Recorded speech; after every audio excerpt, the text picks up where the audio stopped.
Hello बच्चों, एक बार फिर से स्वागत है आपको अपने channel study with Veeru sir में। इस वीडियो में हम लोग बात करेंगे 12th के भूगोल का मॉडल पेपर सेट 3 को सॉल्व करेंगे। इससे पहले हम लोगों ने भूगोल के सेट 1 और सेट 2 का मॉडल पेपर का सॉल्यूशन किया है।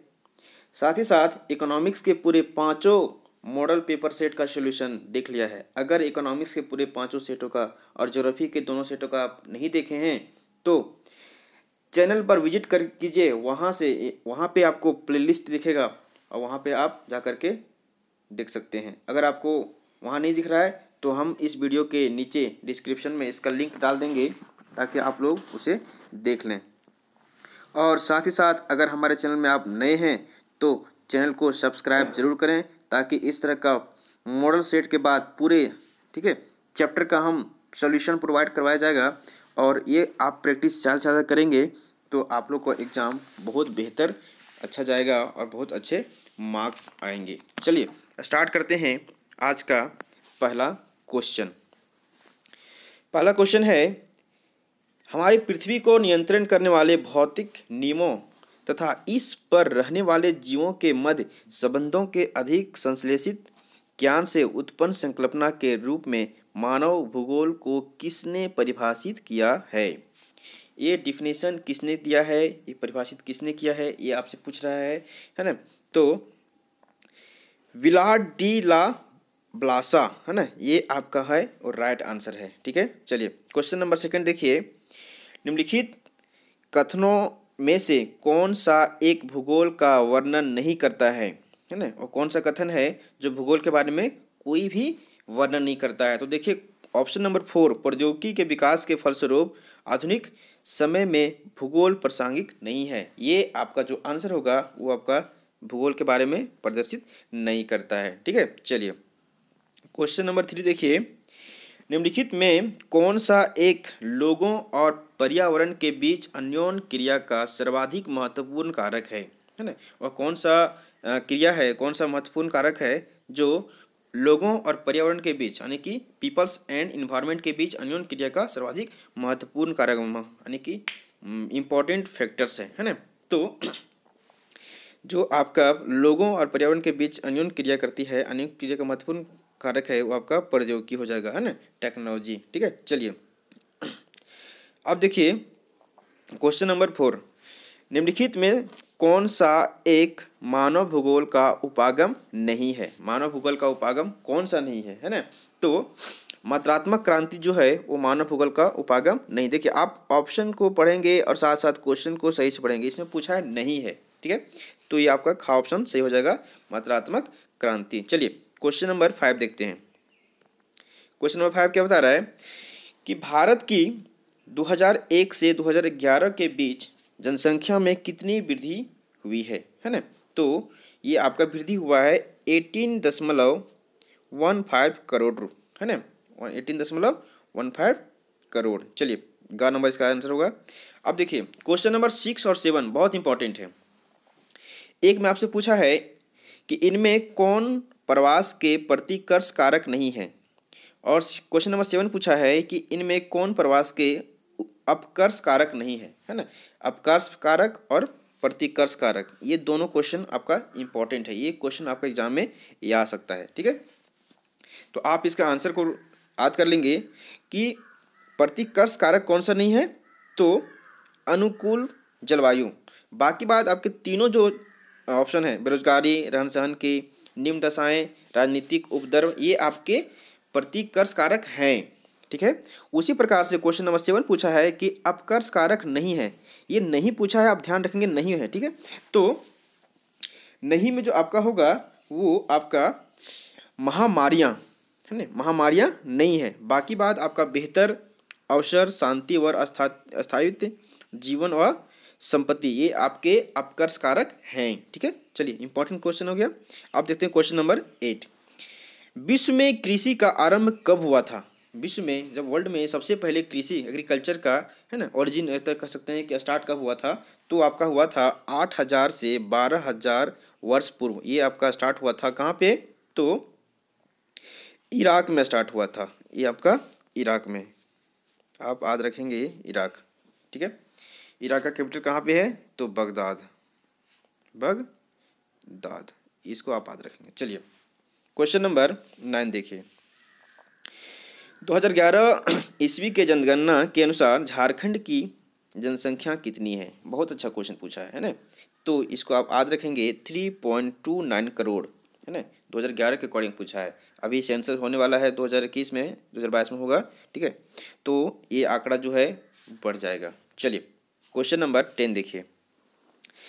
जननकीय संक्रमण सिद्धांत कितने अवस्थाओं वाले मॉडल की व्याख्या करता है? देखिए जननकीय संक्रमण जब पढ़े होंगे आप, तो वहाँ पे आप 3 अवस्था पढ़े होंगे, है ना, इसलिए आपका आंसर हो जाएगा 3 अवस्था, खा नंबर। चलिए और क्वेश्चन नंबर 11 देखिए। थॉमस माल्थस के सिद्धांत के अनुसार खाद्य उत्पादन में वृद्धि किस प्रकार से होती है? ज्यामितीय होती है, अंगनितीय होती है, रेखीय होती है, चक्रीय होती है, ठीक है। तो माल्थस के जो सिद्धांत था उसमें इन्होंने अंगनितीय के अकॉर्डिंग क्या किया था? उत्पादन में वृद्धि किया था। चलिए क्वेश्चन नंबर 12 देखिए। विश्व में न्यूनतम लिंग अनुपात किस देश में पाई जाती है? लिंग अनुपात जो है ना, न्यूनतम लिंग अनुपात किस देश, मानी कि सबसे कम जो सेक्स रेशियो है वो किस देश में पाई जाती है, ठीक है। तो आपका ये यूएई जो है आपका, है ना, संयुक्त अरब अमीरात, ठीक है, यहाँ पे सबसे कम लिंगानुपात है, ठीक है। चलिए क्वेश्चन नंबर 13 देखिए। निम्नलिखित में से किस कारक से संयुक्त अरब अमीरात का लिंगानुपात कम है? देखिए जस्ट सेम क्वेश्चन पूछा है, 12 क्वेश्चन और 13 क्वेश्चन में ये पूछा कि किस देश में लिंगानुपात कम है, सिर्फ पूछा है कि वहाँ पे अगर लिंगानुपात कम है तो क्या कारण है, what is the reason of less sex ratio, है ना। तो इसका जो मेन आंसर होगा, लिंग अनुपात का जो मेन आंसर होगा कि यहाँ पे क्या है कि पुरुष कार्यशील जनसंख्या का चयनित प्रवास, है ना। ऑप्शन नंबर जो ये है आपका का नंबर, ये आपका क्या हो जाएगा? कम, यानी कि सही हो जाएगा। क्वेश्चन नंबर आप देखिए 14। मानव विकास सूचकांक किसके बीच के स्कोर पर आधारित है ना। ह्यूमन डेवलपमेंट इंडेक्स जो है उसका जो स्कोर होता है किसके बीच में आधारित है? 0 से 9, 0 से 10, 0 से 1, 0 से 100, है ना। तो मानव विकास सूचकांक ह्यूमन डेवलपमेंट इंडेक्स जो है आपका 0 से 1 के बीच क्या होता है? इसका स्कोर आधारित होता है। चलिए क्वेश्चन नंबर 15 देखिए। निम्नलिखित में से कौन विकास के संदर्भ में सही है? आकार में वृद्धि, गुण में धनात्मक परिवर्तन, आकार में स्थिरता, गुण में साधारण परिवर्तन, है ना। तो गुण में धनात्मक परिवर्तन जो है वो क्या होता है? आपका विकास के संदर्भ में आपका सही आंसर हो जाएगा, ठीक है। अब देखिए क्वेश्चन नंबर 16, है ना। क्वेश्चन नंबर 16 क्या पूछ रहा है आपसे कि किस कृषि प्रणाली में निम्न स्तरीय तकनीकी ज्ञान की आवश्यकता होती है ना। और कौन सी कृषि प्रणाली है, कौन सा वो आपका एग्रीकल्चर सिस्टम है जहाँ पे आपका तकनीकी ज्ञान की आवश्यकता होती है ना। टेक्नोलॉजी एक प्रकार से नॉलेज की आवश्यकता होती है, नीड्स होती है ना। तो आप देखेंगे कि जो इसका आंसर होगा वो हो जाएगा आपका आदिकालीन निर्वाह, ठीक है। आदिकालीन निर्वाह जो आपका कृषि है वहाँ पे हमें तकनीकी का जरूरत पड़ता है। चलिए क्वेश्चन नंबर देखिए 17। झूमिंग कृषि भारत के किस क्षेत्र में पाई जाती है? देखिए ये क्वेश्चन बहुत आसान भी है, बहुत इंपॉर्टेंट भी है, ठीक है। इस क्वेश्चन का आप सोचो कि इसका हो सकता है कि ये आपको एग्जाम में पूछ दे, ठीक है। देखो कौन कौन से कृषि का किस क्षेत्र में आपका होता है, झूमिंग किस क्षेत्र में जाना जाता है, उत्तर भारत में किस प्रकार जाना जाता है, पश्चिम भारत में किस प्रकार से जाना जाता है, ये बहुत इंपॉर्टेंट क्वेश्चन होता है। ये देखिए इसका आंसर तो होगा आपका उत्तरी पूर्वी राज्यों में, ठीक है। लेकिन इसमें से कुछ और स्टेट हैं जहाँ पे इसको अलग अलग नाम से जाना जाता है, ठीक है। इसलिए ये इंपॉर्टेंट बहुत क्या है, एक क्वेश्चन बहुत इंपॉर्टेंट है। चलिए क्वेश्चन नंबर 18 देखिए। क्वेश्चन नंबर 18 क्या बता रहा है कि गहन निर्वाह कृषि का मुख्य फसल क्या है ना। गहन निर्वाह कृषि का मुख्य फसल क्या है, ठीक है। तो गहन निर्वाह कृषि का मुख्य फसल आपका हो जाएगा चावल, है ना। चावल जो है आपका मुख्य फसल हो जाएगा, ठीक है। क्वेश्चन नंबर 19 देखिए। निम्नलिखित में रोपण कृषि का उदाहरण कौन नहीं है? रोपण कृषि का उदाहरण कौन नहीं? देखिए क्वेश्चन को ध्यान से पढ़िएगा, इसमें नहीं पूछा है ना। तो रोपण कृषि का उदाहरण आपका कौन नहीं होगा तो चावल नहीं होगा, है ना। देखिए चावल जो है क्या है आपका गहन निर्वाह कृषि का मुख्य फसल है, ठीक है। चलिए क्वेश्चन नंबर 20 देखिए, विस्तृत वाणिज्य अनाज कृषि का मुख्य फसल के कौन है ना, ठीक है। यानी कि विस्तृत वाणिज्य अनाज कृषि का मुख्य फसल क्या है ना, ये आपसे क्वेश्चन कर रहा है। तो इसका जो मुख्य फसल होगा वो आप क्या होगा, गेहूं होगा। चलिए क्वेश्चन नंबर 21 देखते हैं, कंबाइन क्रू मशीन का प्रयोग किस कार्य के लिए किया जाता है? ये तो आपको पढ़े होंगे अच्छे से, ये कृषि के लिए किया जाता है ना, कृषि के लिए। चलिए डाउन्स का मैदान किस देश में स्थित है? डाउन्स का जो मैदान है वो आपका ऑस्ट्रेलिया में स्थित है ना। देखिए घास का जितने भी मैदान है इसको आप लोग रट जाइएगा, ठीक है। ये क्वेश्चन यहाँ से क्वेश्चन हमेशा पूछता है। देखिए घास का मैदान डाउन्स का हो गया। तो क्वेश्चन नंबर जो 23 फिर पूछ रहा है आपसे कि प्रेरी का मैदान कहाँ है, ठीक है। तो प्रेरी का मैदान कहाँ पे? नॉर्थ अमेरिका, उत्तरी अमेरिका में, ठीक है। चलिए क्वेश्चन नंबर 24 देखिए, वेल्ड का मैदान है ना। देखो सब मैदान पूछ रहा है आपका, तो वेल्ड का मैदान किस देश में है ना। तो वेल्ड का मैदान जो आपका वो साउथ अफ्रीका में यानी कि दक्षिण अफ्रीका में है। चलिए क्वेश्चन नंबर 25 देखिए, 25 नंबर क्वेश्चन देख लेते हैं हम लोग। किस प्रकार की कृषि में फसल उत्पादन और पशुपालन दोनों को समान महत्व दिया जाता है ना। किस प्रकार की कृषि है वो, ठीक है। तो आप देखेंगे कि अगर हम मिक्स्ड एग्रीकल्चर करते हैं, ठीक है, जहाँ पे मिश्रित कृषि बोलते हैं, अगर वो कृषि करते हैं तो वहाँ पे उत्पादन के साथ साथ पशुपालन दोनों को महत्व दिया जाता है, ठीक है। चलिए देखिए क्वेश्चन नंबर 26, वाणिज्यिक डायरी कृषि का मुख्य क्षेत्र कौन सा है ना। तो इसका मुख्य जो क्षेत्र है वो आपका गा नंबर यानी कि कह सकते हैं उत्तरी पश्चिमी यूरोप, है ना। क्वेश्चन नंबर 26 का क्या हो जाएगा, गा नंबर। चलिए क्वेश्चन नंबर 27 देखिए, किस फल को सुखाकर मुनक्का एवं किशमिश बनाई जाती है? तो बहुत आसान क्वेश्चन है ये अंगूर को बनाई जाती है ना। किशमिश किससे बनता है? अंगूर से बनता है। चलिए क्वेश्चन नंबर 28 देखिए, सहकारी आंदोलन को सबसे अधिक सफलता किस देश में मिली थी? जब सहकारी आंदोलन हुआ था तो उसकी जो सक्सेसफुल हुआ था, वो सक्सेसफुल जब हुआ तो सबसे ज़्यादा सफलता किस देश में मिली थी, है ना। तो आपका आंसर हो जाएगा डेनमार्क में, है ना। डेनमार्क जो है आपका, ठीक है। डेनमार्क का कैपिटल कहाँ पे है बताइए, कमेंट सेक्शन में इसको लिखिएगा, इसका कैपिटल कहाँ पे, कैपिटल पूछ सकता है, ठीक है। चलिए देखिए क्वेश्चन नंबर 29, खनन का वास्तविक विकास किस क्रांति के पश्चात हुआ? जब माइनिंग हुआ, माइनिंग का जो कह सकते हैं कि डेवलपमेंट हुआ है ना, तो किस क्रांति के बाद हुआ था? किस क्रांति के बाद हुआ था? रूसी क्रांति, फ्रांस की क्रांति, अमेरिकी क्रांति या औद्योगिक क्रांति? तो आपका हुआ था कब? औद्योगिक क्रांति के बाद, है ना। चलिए क्वेश्चन नंबर 30 देखिए, क्वेश्चन नंबर 30 क्या बोल रहा है कि झारखंड राज्य में भारत के कुल खनिज भंडार का कितना प्रतिशत संचित उत्पाद उत्पन्न करता है? मतलब कह सकते हैं कि इसमें स्टोरेज जो है खनिज है वो कितना प्रतिशत है? तो आपका है 30%। सोचो पूरे इंडिया में केवल झारखंड में ही 30% क्या है, खनिज का भंडार है, बाकी अदर स्टेट में 70% है, ठीक है। चलिए आप याद रखेंगे इसको। उसके बाद क्वेश्चन नंबर 31 देखिए, औद्योगिक क्रांति के समय उद्योगों के लिए शक्ति का प्रमुख साधन क्या था, है ना। प्रमुख साधन क्या था बताइए, वो किस प्रकार से एक औद्योगिक क्रांति में सबसे उद्योग के लिए शक्ति का प्रयोग करता था, यानी कि उसका साधन क्या था, ठीक है।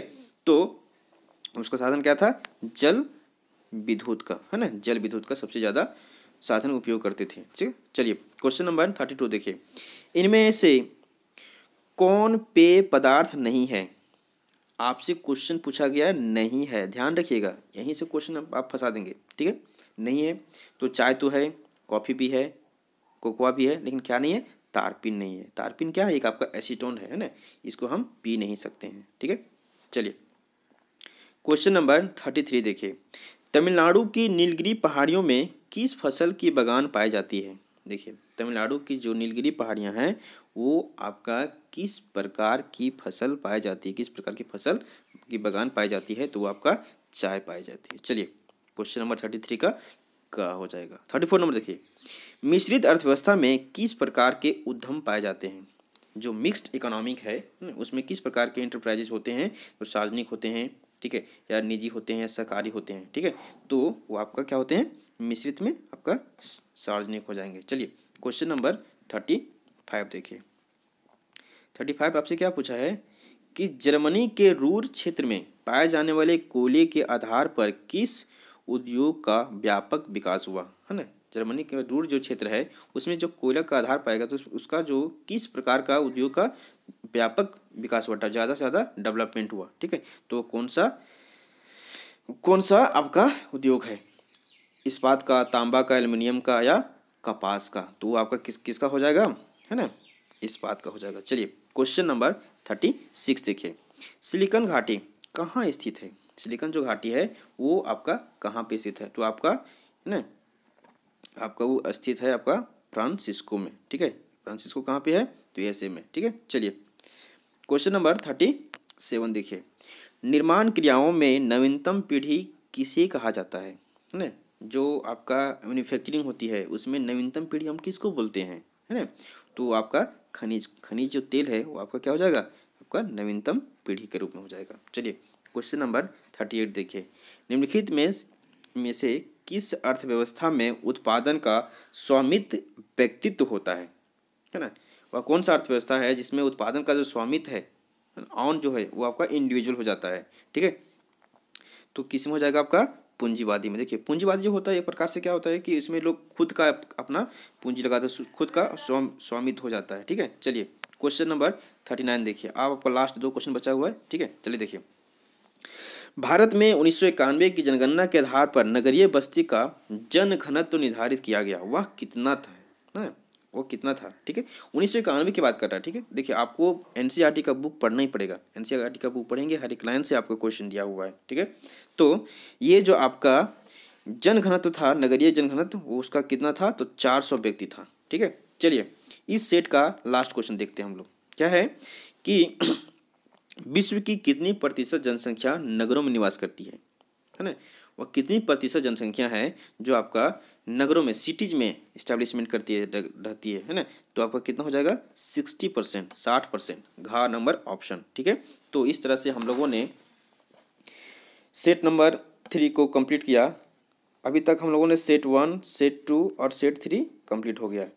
सेट 4 और सेट 5 बहुत जल्दी आप लोग को देखने को मिलेगा हमारे यूट्यूब चैनल में, ठीक है। इसके साथ ही साथ इकोनॉमिक्स का 5 सेट हमने डाल दिया है अपने यूट्यूब चैनल में, प्लेलिस्ट में जाकर के आप देख सकते हैं। और अगर आप इस चैनल में नए हैं, ठीक है, तो चैनल को सब्सक्राइब कीजिए, लाइक कीजिए और दोस्तों के पास शेयर कीजिए, ताकि आपको आपके साथ आपके दोस्त को भी एक प्रकार से बेनिफिट होगा, ठीक है। चलिए धन्यवाद आपको।